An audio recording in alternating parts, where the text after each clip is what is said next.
So we're at the Mazingira Center in Ilri, and we're here to learn how to make a proper soil auger and take a soil test.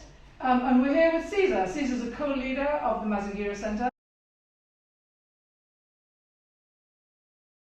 In the past, I did some work in soil sampling, pasture sampling, and sampling whatever we need from livestock for research. And soil sampling is a fundamental aspect of research. We need to know what's in the soil from the point of nutrients, for example.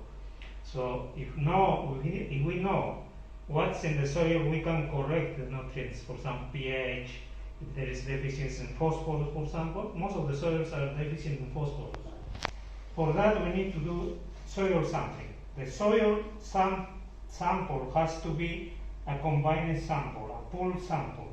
So for that, we need to collect samples in the area that we want to, for example, establish pasture or crops. We have to have a representative sample of that area. Usually it's a transect in a diagonal, or you can go like what you call zigzag. Is it English? Zigzag, yes. Yeah.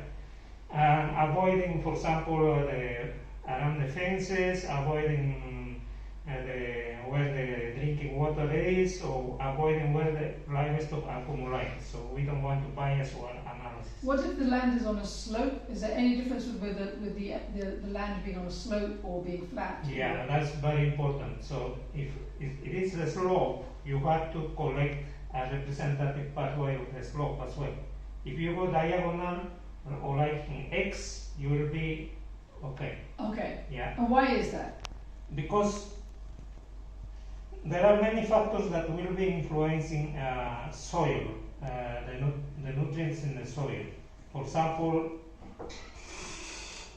what is the direction of the slope to the sun will affect how much the crop is extracting of nutrients.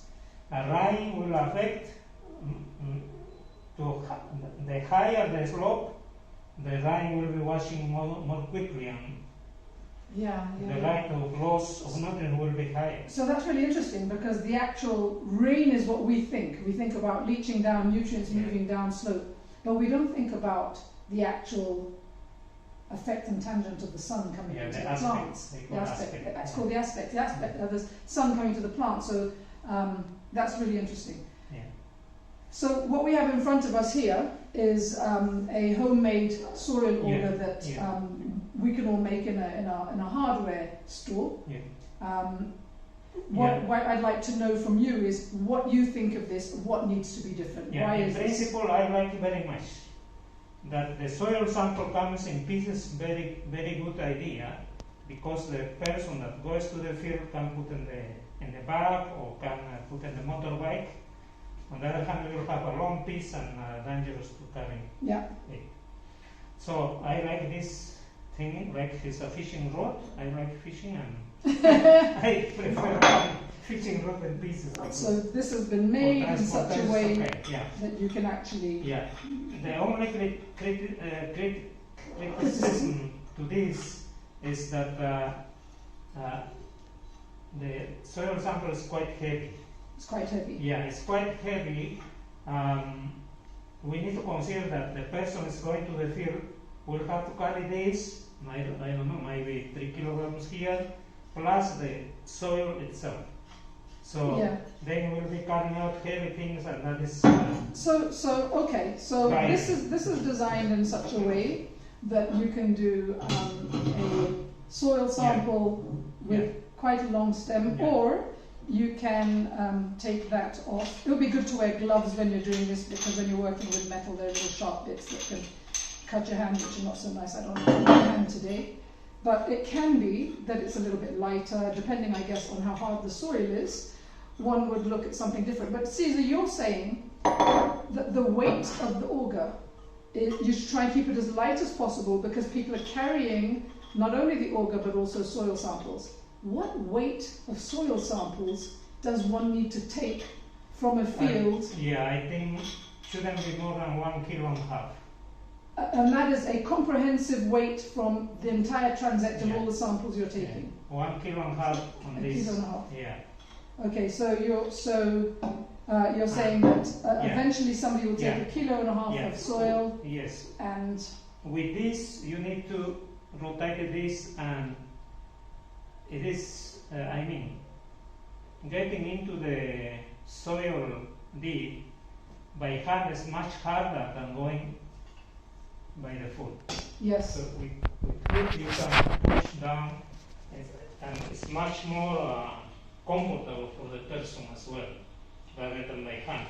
By hand is okay. At this level, you still need this sort of handle, but maybe just for holding.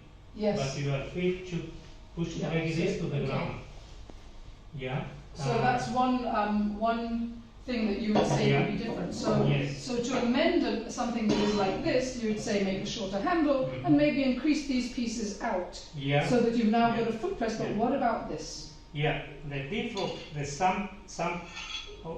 the sample itself here is around maybe more than 30 centimeters approx. So the sample will be coming up to here, all this way. Yeah, so this was 30 centimeters, so 1 foot. Okay, 30 centimeters.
Vilevile unarudia, unaisukuma oga yako pole pole kwa nguvu hadi sentimita 30. Unazungusha, unahakikisha imekuwa rahisi kuzunguka, alafu unaivuta kwa utaratibu hadi unapotoa sampuli yako ya udongo.